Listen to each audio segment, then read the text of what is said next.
friends, welcome to Erode அம்மாச்சி சமையல். இது நம்ம வீட்டு சமையல். இன்னைக்கு நம்ம பார்க்க போறது Bombay toast, bread egg Bombay toast எப்படி பண்ணலாம் அப்படிங்கறத பாப்போம். அதுக்கு தேவையான பொருட்கள் பாத்தீங்கன்னா பால் வந்து காய்ச்சி ஆற வச்ச பால் வந்து நான் ஒரு அரை கப் எடுத்துர்க்கேங்க. இப்போ இதுல வந்து கொஞ்சமா வந்து ஏலக்காய் போட்டுர்க்கேங்க. ஏலக்காய் போட்டு சர்க்கரையை வந்து பொடி பண்ணி வச்சிருக்கேன்.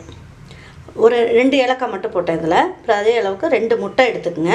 அப்புறம் பட்டர் வந்து கொஞ்சம் போட்டால் நல்லாயிருக்கும் டேஸ்ட்டு, அதுக்காக கொஞ்சம் பட்டர் எடுத்துக்கேன். தேவையானதை நம்ம போட்டுக்கலாம்.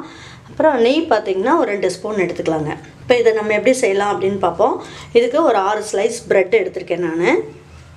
இது மைதா ப்ரெட்டு தான் எடுத்திருக்கேன் நான். இதை சின்ன பசங்கள்லாம் சாப்பிட்றாங்க அப்படின்னும் போது அதுங்களுக்கு வந்து கொடுக்கலாம் இல்லைங்களா.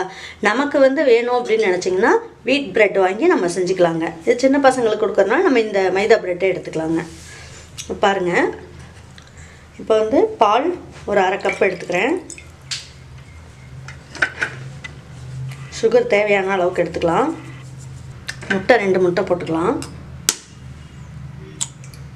சும்மா லேசாக துள்ளியோண்டு உப்பு போட்டுக்கலாம், கொஞ்சமாக போட்டுக்கலாம்.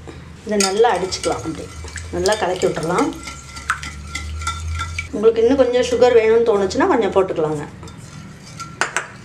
உங்களுக்கு எவ்வளோ ஸ்வீட் வேணுமோ அந்த அளவுக்கு போட்டுக்கோங்க. இப்போ நல்லா கலக்கியாச்சு. இப்போ நம்ம அந்த ப்ரெட் டோஸ்ட் எப்படி பண்ணலான்றதை பார்ப்போம் வாங்க. பாருங்கள், நல்லா நுர வர அளவுக்கு நல்லா அடிச்சுக்கோங்க. அப்படி ஏன் அடிக்கிறோம் அப்படின்னு பார்த்தீங்கன்னா, அப்போ வந்து நல்லா புஷ்ஷுன்னு வருங்க. இந்த ப்ரெட்டெல்லாம் போட்டோன்னு வச்சுக்கோங்களேன், அப்போ நல்லா வந்து சாஃப்டாக ரொம்ப நல்லா வரும். அதுக்காக நம்ம அப்படி அடிச்சுக்கிறோம்.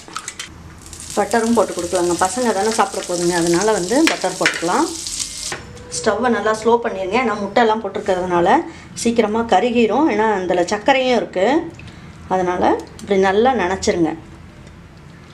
நனைச்சிட்டு போட்டுக்கலாம்.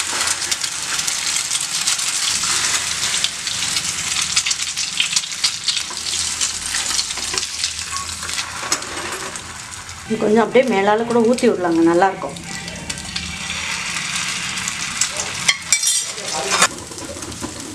பாருங்கள், சூப்பராக டோஸ்ட் ஆகிடுச்சு. பாருங்கள், இதை நம்ம ரொம்ப நேரம் வந்து பால்குள்ளே வச்சுருந்தோம்னா நல்லா ப்ரெட்டு வந்து நல்லா ஊறி பிஞ்சு போயிடும். அதனால் டக்குன்னு போட்டு எடுத்துருங்க. இந்த பால் முட்டை இதெல்லாம் அடித்து வச்சுருக்கோம் இல்லைங்களா, அதில் வந்து டக்குன்னு போட்டு எடுத்து அப்படியே தோசைக்கல்லில் போட்டுக்கணுங்க. அப்போ தான் நல்லா வரும். இப்போ ஸ்கூலுக்கெல்லாம் போயிட்டு வர பசங்களுக்கு இந்த மாதிரிலாம் ப்ரெட்டு வந்து செஞ்சு கொடுக்கலாம், ரொம்ப நல்லாயிருக்கும். இதுக்கு ஜாம்லாம் எதுவும் தேவையில்லைங்க.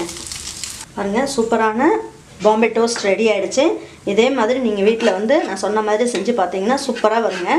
பசங்களுக்கு ஸ்கூல் விட்டு வந்த உடனே நம்ம வந்து ஈவினிங் ஸ்நாக்ஸாக இதை கொடுக்கலாம். இல்லை காலையில் மார்னிங்க்கு டிஃபனுக்கும் இது வச்சுக்கலாங்க. ரொம்ப நல்லாயிருக்கும். இதை நீங்கள் வீட்டில் ட்ரை பண்ணி பாருங்கள். ட்ரை பண்ணி பார்த்துட்டு பிடிச்சிருந்ததுன்னா லைக் பண்ணுங்கள், ஷேர் பண்ணுங்கள், சப்ஸ்கிரைப் பண்ணுங்கள். மறந்துடாமல் கமெண்ட்ஸ் பண்ணுங்கள்.